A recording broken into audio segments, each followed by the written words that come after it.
El día de hoy les voy a explicar acerca sobre la deducción de la ecuación de la continuidad. Para poder partir de la deducción de la ecuación de la continuidad, debemos comprender desde un volumen de control, en donde vamos a fijar las coordenadas. Aquí podemos observar que va a haber el delta z, delta y y delta x. Estos van a ser unos puntos de referencia para hacer nuestro análisis de la deducción de la ecuación, en donde en este punto vamos a encontrar la x más delta x, y más delta y z más delta z, y en este punto van a haber coordenadas en x, y z. Entonces vamos a partir desde la ecuación del balance general, en donde nos dice que es igual a la rapidez de la salida menos la rapidez de entrada más la rapidez de acumulación igual a la rapidez de la generación. Estas ecuaciones en el libro de Treiber, la transferencia de masa, nos dan las siguientes, en donde la rapidez de salida va a ser la siguiente ecuación que observamos aquí. Luego vamos a restarle la ecuación de la rapidez de entrada y más la rapidez de acumulación igual a la rapidez de generación. A continuación vamos a sacar los factores comunes. En este caso, como factor común tenemos el peso molecular, en este caso el componente A, y los deltas. En cada sección tenemos, están en función de X, en función de Y y en función de Z. Entonces vamos a sacar el factor común de cada componente. Y tenemos como resultado que el peso molecular va a ser igual a n de flux en la sección en X como subíndice de X más delta X menos el flux en X multiplicado por el delta Y y delta Z y más. Y todo esto volvemos a repetir tanto para el eje Y, para el eje Z. Le sumamos la rapidez de acumulación igual a la rapidez de la generación. Una vez realizado este procedimiento, vamos a proceder a dividir a toda la ecuación por la delta X, delta Y y delta Z. Esta división va a hacer que el resultado para la siguiente línea sea que todo este componente va a ser dividido en función de delta X. Todo este componente en función de delta Y y todo este componente en función de delta Z. Aquí se eliminarían esta sección y esta sección y solo nos quedaría la derivada parcial de la densidad del componente A dividido por la derivada parcial del tiempo. Va a ser igual al peso molecular por la velocidad en el componente A. Ahora, una vez observado esto, podemos observar que este patrón lo hemos visto en otra parte, como es en la integración en función de este.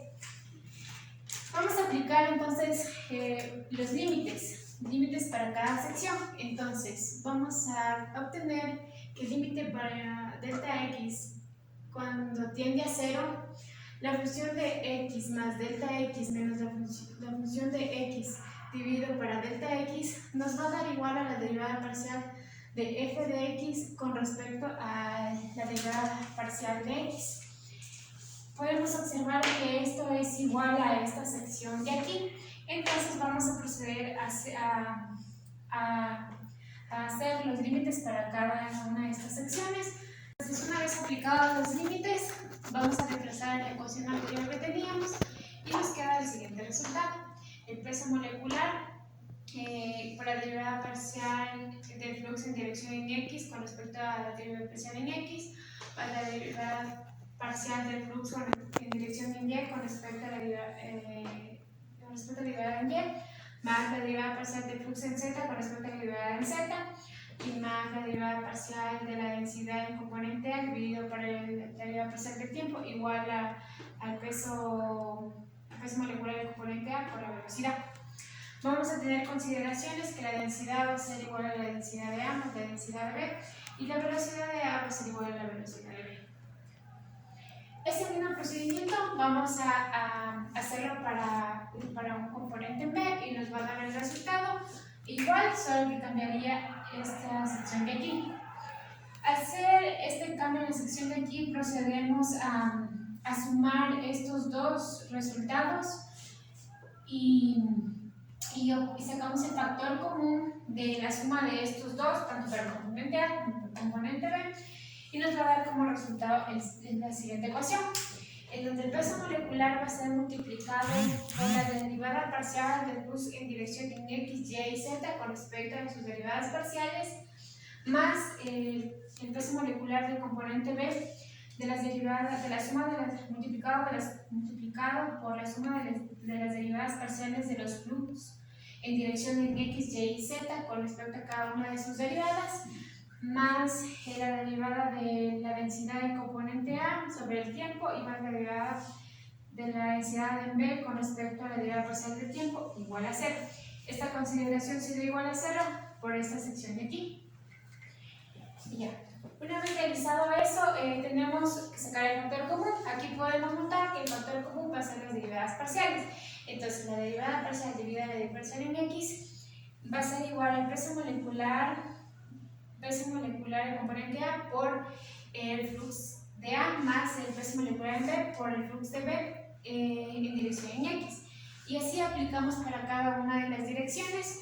Como sabemos, tenemos esta condición que nos hace que toda esta sección de aquí se convierta en derivada parcial total de la densidad dividido por la derivada del tiempo y va a ser igual a 0. Una vez hecho esto, vamos a tomar como consideración la siguiente, que la derivada parcial del peso molecular del componente A por el flux en A más el peso del componente B por el flux en B en dirección en X dividido por la derivada parcial en X va a ser igual a la densidad por la derivada parcial de mu sub X sobre la derivada parcial en X más mu sub X por la derivada de la densidad dividido por la derivada de X. Y esto aplicamos tanto para el eje Y y para el eje Z, como podemos observar aquí. Las unidades de derivadas parciales para cada sección reemplazamos en la ecuación y sacamos el factor común. En este caso el factor común sería ρ. Entonces este ρ va a ser multiplicado por las derivadas parciales de la velocidad promedio en X, Y y Z con respecto a sus derivadas parciales, más la velocidad promedio en X con respecto a la derivada parcial de la densidad dividida por la derivada parcial en X. Y esto lo contamos para cada porque eso no tiene factor común, más la derivada parcial de la densidad con respecto a la derivada del tiempo es igual a 0. Y finalmente hemos obtenido la deducción de la ecuación de la continuidad para un volumen de control.